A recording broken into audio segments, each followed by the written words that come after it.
ರಾಮ ಮಂದಿರ ದೇಣಿಗೆಯ ಕಳ್ಳರ ವಿಚಾರಣೆಯಂತೂ SIT team ತೀವ್ರಗೊಳಿಸ್ತಾ ಇದೆ.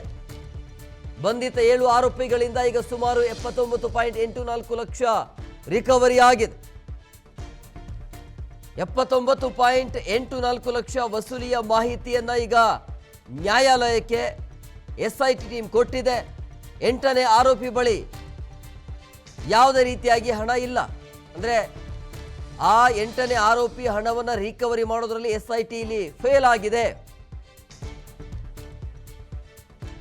ಸದ್ಯ ನ್ಯಾಯಾಂಗ ಬಂಧನದಲ್ಲಿರುವಂತಹ ರಾಮ ಮಂದಿರದ ದೇಣಿಗೆಯ ಕಳ್ಳರು ಏನಿದಾರಲ್ಲ, ಸೋಮವಾರ ಆರೋಪಿಗಳನ್ನ ಎಸ್ಐಟಿ ವಶಕ್ಕೆ ಪಡೆಯುವಂತ ಸಾಧ್ಯತೆ ಇದೆ ಅನ್ನುವಂಥ ಮಾಹಿತಿ ಸಿಗ್ತಾ ಇದೆ.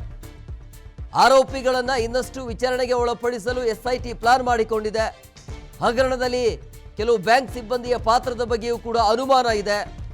ಸೊ ಬ್ಯಾಂಕ್ ಸಿಬ್ಬಂದಿಯನ್ನ ಎಸ್ಐಟಿ ವಿಚಾರಣೆಗೆ ಒಳಪಡಿಸುವಂತ ಸಿದ್ಧತೆ ಇರುವಂತ ಹಿನ್ನೆಲೆಯಲ್ಲಿ ಸೊ ಎಲ್ಲ ಆರೋಪಿಗಳನ್ನ ಎಸ್ಐಟಿ ತನ್ನ ವಶದಲ್ಲಿ ಪಡೆಯುವಂತ ಸಾಧ್ಯತೆ. ಕಾರಣ ಮತ್ತಷ್ಟು ವಿಚಾರಣೆ ಆಗಬೇಕು ಅನ್ನುವಂಥ ಲೆಕ್ಕಾಚಾರದಲ್ಲಿ ಸೊ ಈ ರೀತಿಯಾಗಿ ಕೊಟ್ಟಿರುವಂಥ ಭಕ್ತರು ಕೊಟ್ಟಿರುವಂಥ ದೇಣಿಗೆಯನ್ನ ಲೂಟಿ ಮಾಡಿದಾರಲ್ಲ, ಕೋಟ್ಯಾಂತರ ರೂಪಾಯಿ ಲೂಟಿಯಾಗಿದೆ.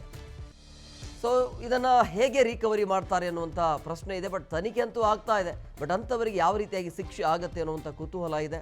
ಕಾದು ನೋಡೋಣ.